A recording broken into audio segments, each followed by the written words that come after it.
The sun hangs mercilessly over the Mughal capital, turning the sky into a white-hot glare and the ground beneath into a sizzling griddle of dust and stone. It's the kind of summer day where even the air feels heavy, thick with the scent of dry earth and wilting jasmines.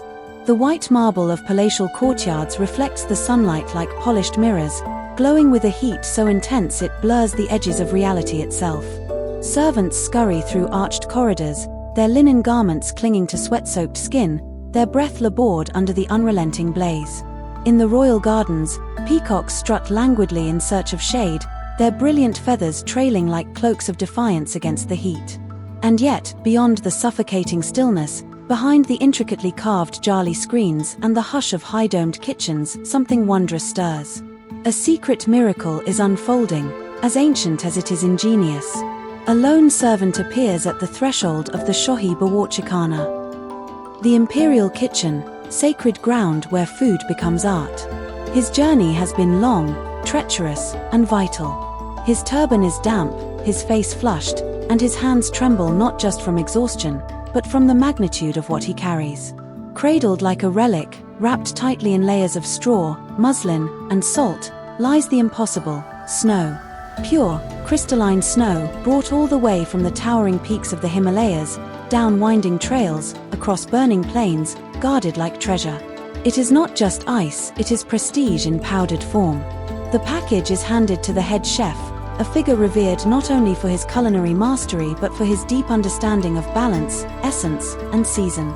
To the untrained eye, he is merely a cook. To the court, he is an alchemist.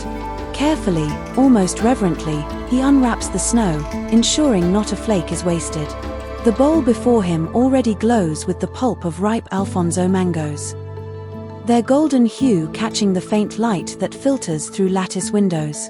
Into this nectar he folds the chilled snow, turning it to silk.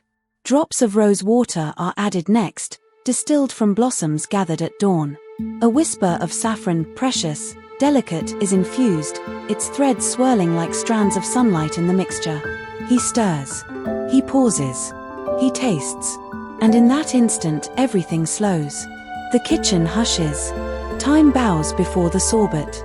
Moments later, the dessert is presented in a hammered silver goblet and delivered to the emperor. When the spoon touches his lips, when that first icy burst of mango, rose, and saffron melts on his tongue, even the heat seems to withdraw. This is not just refreshment. It is symbolism. It is power captured in flavor. Pleasure refined through poetry. Prestige frozen into form. This is Mughal snow sorbet. But how? How did emperors, ruling over some of the hottest lands in the world, manage to summon winter into their palaces centuries before electricity?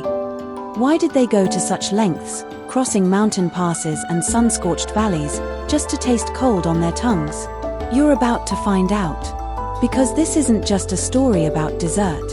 It's a story about ambition, ingenuity, and indulgence. Welcome to legendary feasts, where every bite has a backstory. Imagine this for a moment, step out of your world and into the heart of 17th century India. The year is 1650. The mighty Mughal Empire is at its zenith, and the subcontinent pulses with wealth, culture, and astonishing opulence. But today, the air is thick. The sky burns white with midday heat. The temperature pushes past 45 degrees Celsius, and even the wind feels like it has forgotten how to be kind. The ground is so hot it could sear your bare feet. Outside the palace walls, farmers shield their eyes from the glare. Merchants fan themselves beneath tattered awnings. Even the birds retreat into silence, seeking shade in the canopies of neem and peepal trees. But step inside the towering gates of the Mughal palace, and it's as though you've entered a different realm, an oasis of calm, symmetry, and sensuality. Stone fountains gurgle softly in lush courtyards. Silken awnings flutter above marble terraces. And in the inner sanctum, beneath carved sandalwood ceilings and gold-inlaid walls, something unthinkable is happening. Snow. Yes, snow, in the sweltering heart of an Indian summer. Not imagined, not symbolic, but real, cold snow brought down from the mighty Himalayas by an elaborate network of porters, packed in salt and straw, and preserved with precision. It sits now in the royal kitchens, glistening like fallen moonlight in copper vessels. Here, royal chefs, masters of both technique and theatre, get to work. They begin by pureeing the ripest mangoes of the season, their flesh buttery and sun-kissed. Rose water, delicately distilled from morning-picked petals, is added drop by drop. Then saffron, thread-like strands more precious than gold, is crushed and swirled into the mix, releasing its honeyed aroma and burnished hue. The snow is then folded in. The mixture chills, thickens, transforms. And just like that, you have a dish fit for emperors, a Mughal sorbet, rich with flavor, cool as mountain air, and fragrant as a garden in bloom. No electricity, no mechanical freezers, just centuries-old ingenuity, imperial ambition, and an unwavering obsession with culinary indulgence. This wasn't about survival. It was about spectacle. It was about proving that even nature could be bent to royal will, and that pleasure, in the Mughal court, was a divine right. Welcome back to Legendary Feasts, where food isn't just something we eat, it's something we uncover, decode, and marvel at. This is where the past is plated, and history is served with a side of wonder. If you've ever looked at your meal and thought, where did this come from? Who first tasted this? What story is hidden in this bite? Then you're in exactly the right place. Today, we're setting our table with one of the most extraordinary culinary tales ever frozen in time. A story that's both chilled by the purest snow of the Himalayas and warmed by the decadent ambition of royal courts. It's a tale that begins in mountain passes and ends in marble palaces, where emperors sipped on slush made from mango, rose water, saffron, and an ancient obsession with control over nature. We're talking about Mughal snow sorbets, or as they were known in their time, Sorbets. Icy, fragrant, and impossibly luxurious, these weren't just early precursors to modern sorbet or ice cream. They were culinary masterpieces that required science, strategy, and sheer imperial willpower to create. Long before refrigeration existed, long before anyone dreamt of freezer aisles or ice cream parlors, the Mughals had already figured out how to summon winter in the middle of summer. But this wasn't just about cooling down. Oh no, far from it. These sorbets were statements. They were proclamations of supremacy and civilization. To serve snow at a royal banquet was to whisper to every guest, "Look at what we can do. Look at what we command." The Mughal table was a theater, and the sorbet, the opening act, the showstopper, the symbol of everything refined and powerful. Blending fruit science, spice artistry, and logistical brilliance, the sorbet embodied the empire itself, vast, intricate, and impossible to ignore. So, are you ready to dive spoon first into this frosty miracle? Are you ready to discover how emperors didn't just eat ice? They turned it into immortality. Let's begin. Picture this scene not from a fantasy novel, but from the real pages of history. A royal caravan, winding its way down from the towering peaks of Kashmir, weaves through dense pine forests, sun-drenched valleys, and blistering plains. The journey is urgent, the pace relentless. These aren't ordinary traders or traveling nobles. No, this is a mission bound by time and temperature. Oxen strain, horses gallop, and men ride day and night, because what they're carrying is more precious than gold in the heart of summer: snow. Not just any snow, either. This is hand-packed, freshly harvested snow from the Himalayan slopes, gathered at high altitudes by men trained in the art of preservation. Each flake is scooped with care, compacted, and then carefully wrapped. First in salt, which helps regulate temperature and slow the melting. Then in straw, which acts as insulation. And finally, in layers of velvet and silk, because nothing less would touch a gift bound for a king. These bundles, now resembling sacred relics, are gently loaded onto carts and carried with reverence. Armed guards flank the convoy, protecting it not from bandits, but from the wrath of the sun. Tarps are drawn, shadows cast, and every rest stop is calculated, because one misstep could mean disaster. If the snow melts, the emperor's sorbet will never be made. And that, in the Mughal world, is more than a culinary disappointment, it's a failure of imperial pride. The roads stretch long and hot, snaking from Kashmir to the grand courts of Delhi, Agra, and Lahore, cities of empire, where marble palaces rise and peacocks cry in the courtyards. And when the caravan finally arrives, weeks later, The packages are opened like treasure chests. Still cool. Still glistening. A whisper of the mountains carried across the plains. This was snow as spectacle, snow as sorcery. And when it arrived at the emperor's table, it wasn't just dessert. It was a miracle on a spoon. Once that precious cargo of snow made its way into the palace, it entered a realm few ever witnessed, the Shohi Bawarchikhana, the royal kitchen. This was no ordinary cooking space. It was a sanctuary of artistry and innovation, a bustling laboratory where flavors were not just combined, but crafted with scientific precision and poetic flair. The air here was thick with the scents of exotic spices, fresh herbs, and simmering delicacies, but most importantly, it carried the chill of something rare and precious. Within these walls, the chefs were more than mere cooks. They were alchemists, blending nature's gifts and human ingenuity into masterpieces of taste and texture. Their hands knew the secrets of fruit and flower, their senses finely tuned to balance sweetness, tartness, and fragrance. They worked with pulp from the juiciest mangoes, whose golden flesh captured the essence of Indian summers. Pomegranate seeds burst with crimson jewels, their tartness cutting through the sweetness like a bright melody. Occasionally, the dark, rich pulp of jamun, the Indian blackberry, lent a mysterious depth. But the magic didn't stop there.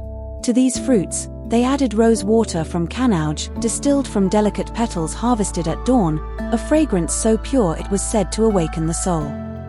Sometimes, when the occasion was grand and the guest even grander, the sorbet was touched with ingredients as rare as they were decadent: musk, harvested from elusive deer; ambergris, the ocean's own treasure; and, most astonishingly, slivers of edible gold, shimmering like sunbeams folded into ice.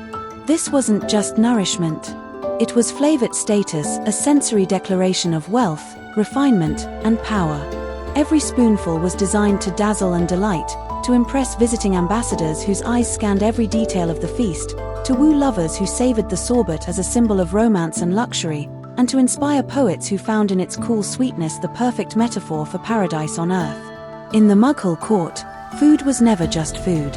It was a language, a symbol, a work of art, and the snow sorbet was its crown jewel. Sorbets in the Mughal era were so much more than just a delightful way to end a meal, they were, in many ways, medicine. The Mughals' approach to food and health was deeply intertwined, influenced by the ancient and sophisticated system of Unani medicine, a healing tradition brought from the Greco-Arabic world and flourishing in the royal courts of India. According to Unani scholars and physicians, the body was governed by a delicate balance of four humours: blood, phlegm, yellow bile, and black bile. When these humours were in harmony, health prevailed, but when imbalanced, illness took root. In the relentless Indian heat, it was the fiery bile that often ran high, causing ailments like heatstroke, dehydration, and irritability. This is where the sorbets came in. More than a treat, they were cooling remedies designed to restore equilibrium to the body. The chilled snow, combined with fresh fruit pulps and fragrant spices, was believed to have a calming effect, quenching inner fires and soothing the heat-burdened soul.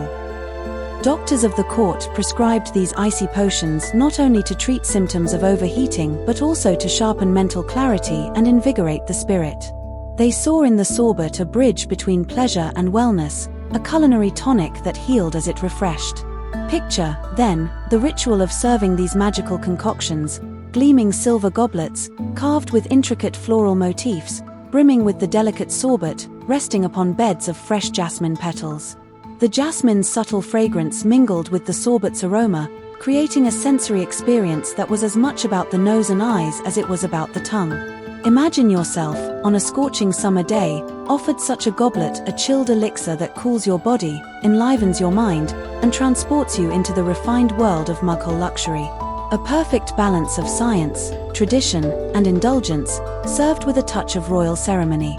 This was summer refreshment, Mughal style.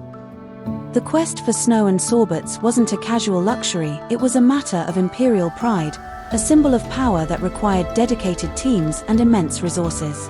Emperor Akbar, the great visionary who expanded the Mughal Empire to unprecedented heights, understood this better than anyone. He commanded entire squads of men whose sole job was to source the precious Himalayan ice, coordinating the dangerous and painstaking journey from snow-capped peaks to palace kitchens. This was no small feat. Every ounce of snow had to survive the long, hot journey intact, preserved like a jewel through unforgiving terrain and sweltering plains. But it was Akbar's son, Emperor Jinja, who took the royal sorbet experience to new heights of luxury and refinement. Jinja was known as a connoisseur of art, nature, and, naturally, fine tastes. He transformed mango sorbet into a sensory masterpiece, infusing it with the delicate, intoxicating aroma of attar of roses, the distilled essence of roses collected at dawn in the gardens of Kanauj. And Jinja didn't merely eat his sorbets, he savored them, drinking them like a fine wine, swirling the chilled sweetness on his tongue, letting the fragrance and flavor unfold slowly, like a symphony of summer and snow. Even before them, the empire's founder, Baber, carried a longing for icy refreshment in his heart. In his memoirs, The Barburnama, he penned wistful reflections on the bitter cold and crisp delights of his native Central Asia. Baber's journey from those northern steppes to the lush plains of India was a voyage not just of conquest, but also of culture, bringing with him tastes and memories of a winter wonderland that could be recreated only through the careful, loving crafting of snow sorbets in the heart of a blazing Indian summer. So when you think of Mughal emperors enjoying their icy treats, remember, behind every spoonful was a story of ambition, nostalgia, and a relentless pursuit of the exquisite. Now, before we move on, I want to hear from you. Yes, you. The food lover, the history buff, the aspiring chef or curious soul watching right now. Imagine you had the chance to step into the shoes of a Mughal royal chef, with all the luxury and ancient secrets at your fingertips. If you could recreate one royal sorbet from history, what flavors would you blend together to create your own masterpiece? Would you choose the exotic and fragrant combination of saffron and pomegranate, rich, jewel-toned, and bursting with tang? Or perhaps the classic, sun-soaked sweetness of mango paired with delicate rose water, a true taste of Indian summers and royal gardens? Or maybe you'd take a bold leap and invent something entirely new, combining unexpected fruits, spices, and floral essences to create a sorbet fit for emperors but born of your own imagination. Drop your flavor dreams in the comments below. I'm genuinely curious to see what your creative palates come up with.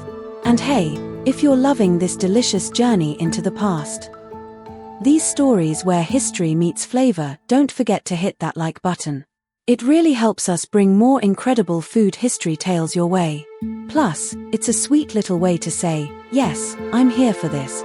So, get typing. Your royal sorbet recipe awaits.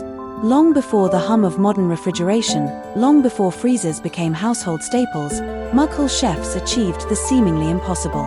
They took something as simple and fleeting as snow and transformed it into sensual poetry on a plate. Every spoonful was a testament not just to flavor, but to the artistry, science, and heritage embedded in food. These frozen delicacies were never just a way to escape the summer's blazing heat.